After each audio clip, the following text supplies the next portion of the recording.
රැස් කරපු අය නෙවෙයි අස් කරපු අය. රැස් කරන කෙනෙක් වෙන්න එපා. අස් කරන කෙනෙක් වෙන්න. අස් කරන්නේ දාණයෙන්.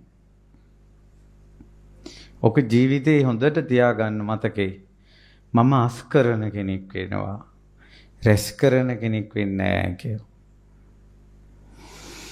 ඊළඟට එතකොට එහෙනම් ජීවිතේ තියෙන්න ඕන දානය කියලා එකක්. මේ සතර අපාය නොවැටෙන්න නිවන කරා යන්න. ඊළඟ එක තමයි දානං සීලංච භාවනා. සීලය පන්සිල් පද 5 ආරක්ෂා කිරීම. අමතරව පොම්පෝය දවසට උපෝසතය. ඒතකොට ජීවිතයේ අංගයක් සිල් රකිනවා කියන එක. සතර අපායේ වැටෙන්න කැමති නැති නිවන කරා යන්න කැමති කෙනෙක්. ඊළඟට භාවනා. භාවනා කියලා කියන්නේ බුදු ගුණ හිතන එක, දහම් ගුණ හිතන එක, සංඝ ගුණ හිතන එක, මෛත්‍රී භාවනාව, මරණානුස්සති භාවනාව. ඊළඟට තවත් පුළුවන් නම් සතිපට්ඨාන භාවනාව. සතර අපායේ වැටෙන්න කැමති නැති නිවන් දකින්න කැමති කෙනෙක් කරන පින්කම්. දානය, සීලය, භාවනාව, පත්තිපත්තානුමෝදනා. පත්තිපත්තානුමෝදනා කියන්නේ පින් දීම, පින් ගැනීම. පින්කම් දෙකක්. මම මේ පින්කම කරගෙන දැන් බණ පටන් ගත්තා. මම පින් දුන්නා. ඔබ පින් ගත්තා.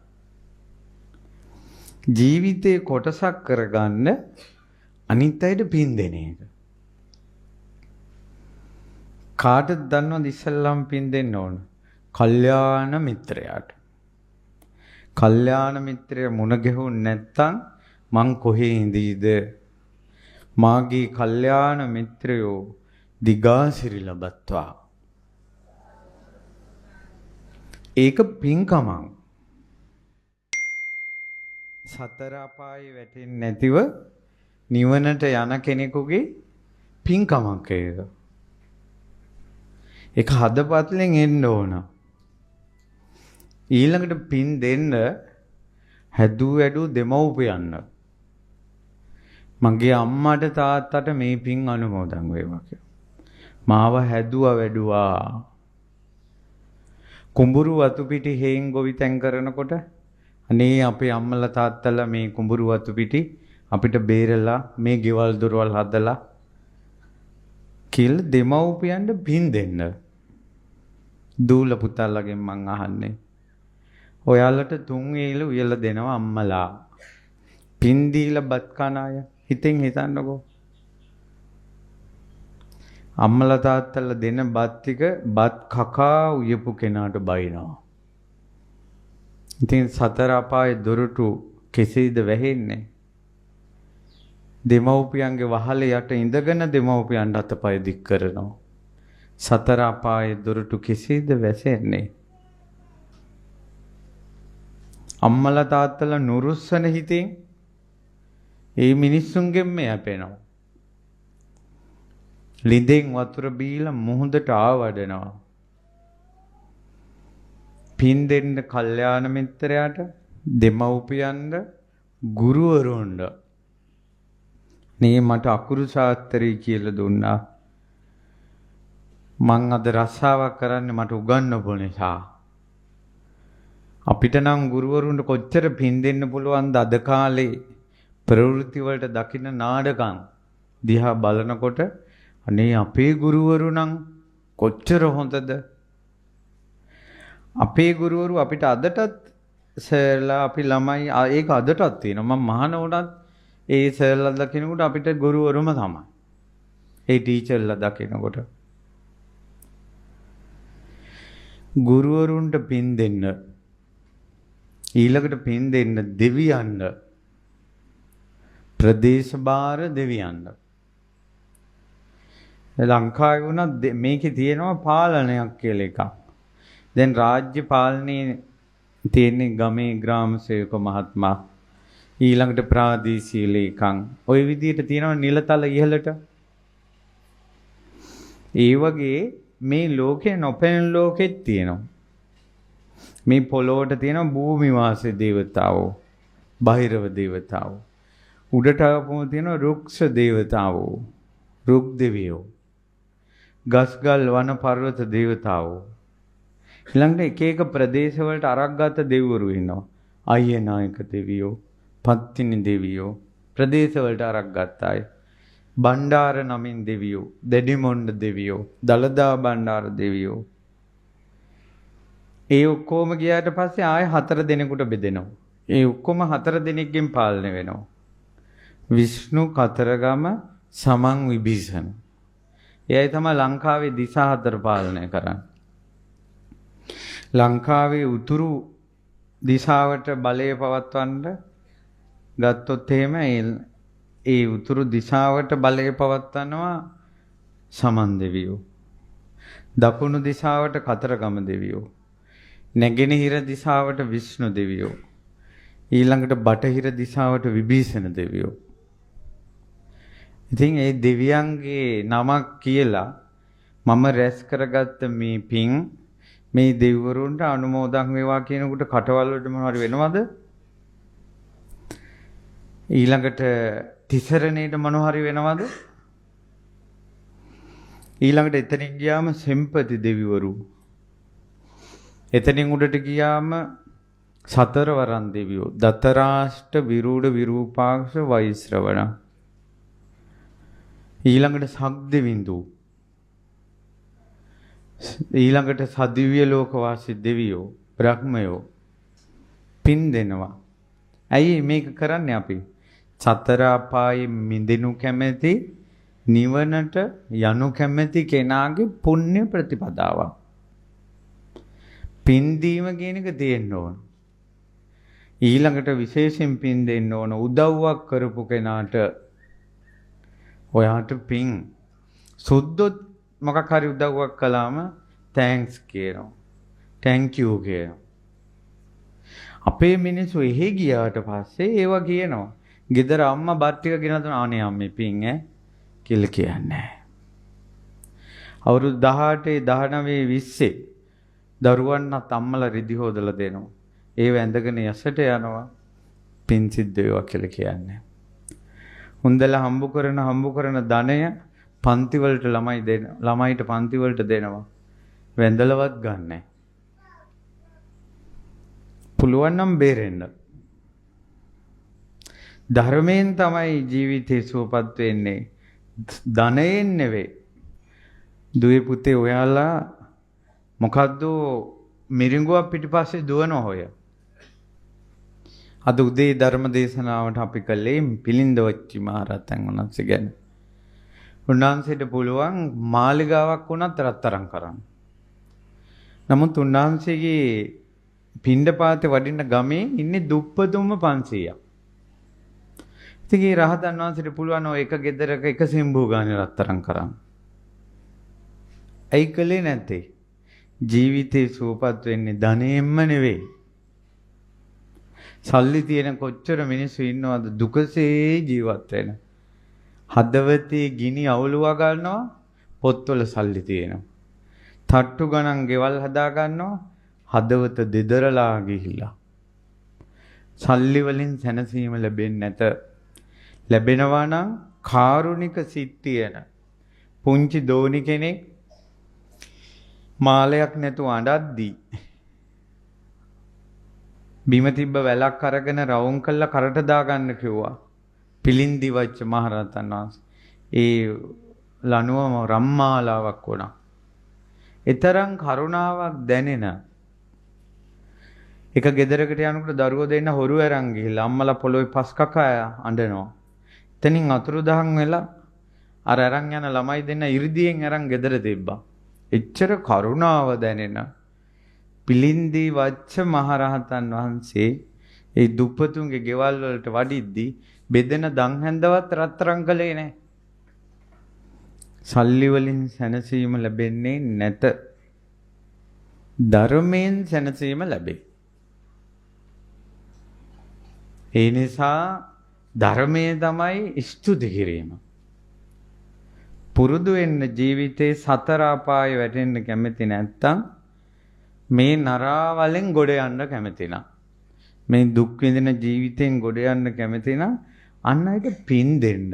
ඔයාට ගොඩක් පින් ස්තුතියි. අනේ ඔයාට ගොඩක් පින් කියලා. ඒ වචන එකතු කරගන්න. ඔයාට ස්තුති කරන්න මට වචන නැහැ. ඔයාට පින් දෙන්න මට වචන නැහැ. ඔයා කළ උදව්ව මං අමතක කරන්නේ නැහැ. ඔය වගේ වචන ටිකක් එකතු කරගන්න භාෂාවට. මේ දුකෙන් එතර වෙන්න කැමති නම් ඔය දන්න හැම කුණුහරයක්ම කියාගෙන ගෙවල් වල රණ්ඩු වෙනවා. කවුරු ඉගෙනනවද කොයින් ඉගෙන ගත්තද කවුරු කියලා දුන්නද කියලා කතාවක් නැහැ. ඔය අම්මා තාත්තා පොඩි උන් ඕවා කියලා දෙන්නේ නැහැ. නමුත් උන් එකතු කරගන්නේ වචන. ඒ වචන එකතු කරගත්තා. මං කියනේව තේරෙනවනේ. අපේ ජීවිතේ යම් නරක පුරුදු තියෙනවා නම් නරක ක්‍රියා නරක වචන ඒවා අපිට අම්මලා කියලා දුන්නේ නැහැ ඉස්කෝලෙන් කියලා දුන්නේ නැහැ. අම්මා තාත්තවත් කියලා නොදී ගුරුවරුවත් කියලා නොදී අපි ඉගෙන ගත්ත ඒවා. සතර අපායෙන් ගොඩ යනු කැමැති අම්මා නිවන් දකින්නු කැමැති අපිට අම්මා තාත්තා කියලා දුන්නේ නැතත් ගුරුවරු ඉස්කෝලේ කියලා දුන්නේ නැතත් ස්තුති කිරීමේ වචන ඉගෙන ගන්න දරුවනේ. ඒකට කියනවා පින් දීමේ පින්කම කියලා. ඒකනේ කුඹුරු වල අලුත්සහල් මංගල්‍යය තියලා කෙත්වතු වැව්වමුණු හදපු අයට ප්‍රදේශ බාර දෙවියන්ට කිරි උතුරවල මුරුතැන් දේව දානේ දීලා පින් දෙනවා. හොඳ නැද්ද? හොඳයි. ඕ ලෙවල් කරලා කරන්න කලින් කළාට පස්සේ අපි ගුරුවරුන්ට බුලත් දීලා වැඳගෙන ගියා. ඒ ලෙවල් වලත් එහෙමයි. අපි එහෙම කළා. පින් දුන්නා, පින් ගත්තා. ඊළඟට ඒ නිසා පින් ගැනීමත් එහෙමයි. අනේ සාදු සාදු කියලා පින් අනුමෝදන්. මේ අපේ මිනිසුන්ට පින් ගන්න බෑනේ. පින් ගන්න නෑ අපේ මිනිස්සු කියලා මම ඔප්පු කරලා පෙන්නන්නම්. අද එහෙම වෙයි. අද නම් එහෙම වෙන එකක් නෑ. ඔය පිට බණට යද්දී පින් දෙන වෙලාවේ බණ ඉවර වෙලා මෙන්න කවුරු හරි අටපිරිකරයක් අරන් අර හැම තැනම දඟලනවා. මං එක්කෙනෙක්ගෙන් ඇහුවා අටපිරිකරේ හැම එකාගේම අතේ උලාපන් කියලා කොයි පොතේද තියෙන්නේ? අර බණ ටික කියලා පින් ටික දෙන්න දෙන්නේ නැහැ. අර මිනිසුන්ට කිසිවමනාවක් නැහැ පින් ගන්න. හැබැයි පෙරේතේ කුණාට පස්සේ එංගවල් වලට ආරුඩ වෙලා කියනවා පින් දීපන් කියලා. අර බණ අහද්දි පින් ටික ගත්තේ නැහැ. ඒ වෙලාවේ ඉනේ තියෙන පඳුර ගන්න, අර සොපින් උරේ තියෙන පඳුර ගන්න, තමන් ගෙනව පිරිකරේ අනිත් අයට අල්ලන්න පුදුම අමාරුවක් තිබ්බේ. මං සැරයිද දන්නේ. කනගාටුවට මේ කියන්නේ මට විච්ච දේවල්. ඉතින් සැරයට මම ඉතින් ඒ වෙලාවට කියනවා මොකද කරන්නේ මේ මිනිස්සු හදාගන්න විදියක් නැහැ. ඒ කියන්නේ පිනපව ගැන බණ පොතෙන් ඉගෙන ගන්නකොට දුක හිතෙනවා. මේ අවස්ථාව අම්මලට මගහැරෙන එක. මොකද අපි උගුර ලේරහ වෙනකල් කියන බණපද කියලා ධර්ම දාණයෙන් රැස් කරගන්න පින දෙනවා මිනිස්සුන්ට. ඥාතීන්ට අනුමෝදන් කරනවා, දෙවියන්ට අනුමෝදන් කරනවා. මෙතෙක් බණ අහලා සැනසුන හිතේ ප්‍රීතිය පිරිත් පෙන් ඉහිනවා වගේ මිනිස්සු සුවපත් කරන්න පින් දෙන්න ඕන. ඒ දෙන වෙලාවේ අටපිරිකරයක් අරන් දඟලනවනේ. හිතන්නේ අටපිරිකරේ අරගෙන නිවනට යන්න පුළුවන් කියලා. කිසා ගෝතමී මිනියක් කරේ තියාගෙන ගෙන්ගෙට ගියේ අටපිරිකරයක් කරන්න නෙවෙයි. පැහැදිලි නේද? ඒ නිසා පින්වතුනි පින් ගන්න වෙලාවේ අදින් පස්සේ මේ බණ අහන ඔබට බණ තේරෙනවා නම් ඒ මෝඩකම කරන්න එපා. ඒ තමයි බණ කියලා පින් දෙන වෙලාවේ අටපිරිකර අත ගස්සන්න එපා. පූජා ද්‍රව්‍ය අත ගස්සන්න එපා. එක්ක හොඳයි මිනිස්සු ඔක්කොම එන තැන මේසයක් තියලා ඒ මේසේ පිරිකර ටික කියලා එනකොටම අත වන්දනා කරගෙනම හෝල් එකට එන්න තියෙනවනේ. එහෙම නැත්තම් බණ ඉවර වුණාට පස්සේ ආශිර්වාද කළාට පස්සේ පිරිකරේ අරන් පූජා කරනවා. ඒ නිසා පින් ගන්න ඕන අපි. කවුරු හරි සිරිපාදේ ගියා. අනේ ඔයාලා සිරිපාදේ ගියාද? ඊට කෙනා ඔව් කියලා මං අනුමෝදන් වෙනවා. අනේ ඔයා දඹදිව ගියාලුනේ. ඔව්. අනේ ඔයා රැස් කරගත්ත පින මං අනුමෝදන් වෙනවා. ජීවිතේ කොටසක් කරගන්න තවත් කෙනෙක් කරන පින අනුමෝදන් වෙන එක. කුමක් පිණිසද අපි මේක කරන්නේ? සතර අපායෙන් එතර වෙන්න මේ නිවන් අවබෝධ කරගන්න. ඒකටයි මේක පුරුදු කරන්නේ. කැමති නම් කරන්න, කැමති නම් නොකර ඉන්න. ක්‍රම 10ක්. දානංච සීලංච භාවනා පත්තිපත්තානුමෝදනා වෙය්‍යාවච්ඡාපචායංච. වෙය්‍යාවච්ඡාපචායංච කියලා කියන්නේ වත්පිළිවෙත් කිරීම, සේවය කිරීම. සේවය කරන්න ඕන. උපස්ථාන කරන්න ඕන. ඔබගේ ජීවිතේ කාට හරි ඔබ උපස්ථාන කරන්න ඕන. අත්‍රක රහතන් වහන්සේ නම් මතක නැහැ. ඒ ජීවිතේ නසාගෙන තියෙන උපස්ථාන කරන්න කෙනෙක් නැහැ කියලා.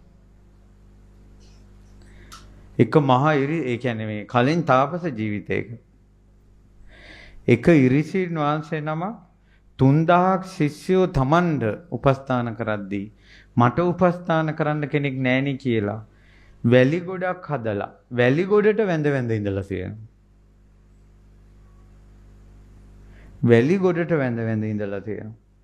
ඒ කියන්නේ වඳින්න, ගරු කරන්න, එනකොට නැගිටින්න, අහලා කරන්න තමන්ට උඩින් කෙනෙක් තියාගන්න ඕන. එක්කෝ ඒ අම්මා තාත්තා වෙන්න පුළුවන්. ගුරුවරයා වෙන්න පුළුවන්. කල්යාණ මිත්‍රය අනිවාර්යයෙන්. ගරු කරන්න, උපස්ථාන කරන්න, අවවාද ගන්න, අනුශාසනා ගන්න කෙනෙක් තියාගන්න ඕන. ඒකට කියනවා මේ වෙය්‍යාවච්ච කියලා. අප උපස්ථාන කරන. දැන් බලන්න ඔබ කාට හරි අප උපස්ථාන කරන කෙනෙක්ද? සතර අපායෙන් එතර වෙන්න කැමති නම්, අමා නිවන් දකින්න කැමති නම් කෙනෙකුට උපස්ථාන කරන්න ඕන කාට හරි.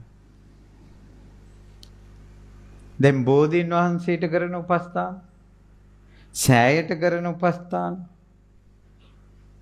පැහැදිලිද? මේක හොඳට හිතට ගන්න. ඊළඟට අපචායනය කියලා කියනවා වගකීම් දැරීම.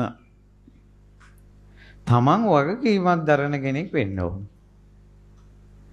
අම්මා තාත්තා විදියට වගේ. සමහර මිනිස්සුන් කිසි වගකීමක් නැහැ ජීවිතේ. පාවෙන සරුංගල් වගේ නූලක් නැති. ඔහේ පාවින වගකීමක් නැහැ. යමක් කරනකොට බ්‍රේක් වෙන්නේ නැහැ. මං අම්මා කෙනෙක්. මං තාත්තා කෙනෙක්. මට වගකීමක් තියෙනවා. මං දැන් දරුවෝ ඉන්න කෙනෙක්. කියලා වගකීමක්. වෘත්තිය තුල වගකීම දරන්න ඕන. පාර අතු ගාන කෙනාගේ ඉඳලා වගකීම දරන්න ඕන. කක්කුස්සිය අතු ගාන කෙනාගේ ඉඳලා වගකීම දරන්න ඕන. සංඝයා වහන්සේගේ වගකීම දරන්න ඕන. සතර අපායෙන් ඈතර වෙන්න කැමති නම්, අමා නිවන් දකින්න කැමති නම් වගකීම් දරන කෙනෙක් වෙන්න ඕන. සැහැල්ලු ජීවිත නෙවෙයි. කියන්නේ මම නම් ඔය කිසි දෙයකට එහෙනම් මහාන වෙන්න ඕන. මහාන වුණාට පස්සේ වගකීමක් තියෙනවා. ඒ භික්ෂුවකගේ වගකීම. වගකීමෙන් නිදහස් වෙන්න බෑ. ලේනත් වගකීමක් දරන උත් කූඩුව හදලා පැටියෙ බී කරන. ඒ පැටියට කන්න බොන්න දෙනවා. කුරුල්ලු පැටියට කන්න බොන්න කුරුල්ලු ගේනවා. උන් තුලත් තියෙන වගකීමක්. බෝල මැටි එක එක ගෙනල්ලා කුඹලා ගේ හදනවා. ඌටත් වගකීමක් තියෙනවා. සමහර මිනිස්සු තියෙනවා අනුන් කෑවත් එකයි බිව්වත් එකයි මං විතරක් හිටියොත් ඇති. ඒවා අකුසල්. අකුසල්. ඒතර මේ දස පුණ්‍ය ක්‍රියා වගකීම් දැරීම. ඊට පස්සේ ඔන්න දාන, සීල, භාවනා, පින් දීම, පින් ගැනීම, වත්පිළිවෙත් කිරීම, වගකීම් දැරීම, ඊළඟට වෙය්‍යා වච්චාපජායන්ද දේශනා. දේශනා කියලා කියන්නේ ධර්මයේ දේශනා කිරීම. ඔබ අන් අයට දහම් කරුණු කතා කරන. මෙතන නම් දේශනා කියන්නේ ධර්ම දේශනාව. එතකොට ඔබගේ ජීවිතේ එක කොටසක් වෙන්න ඕන කතා කරන වචන තුළට ධර්ම එකතු වීම.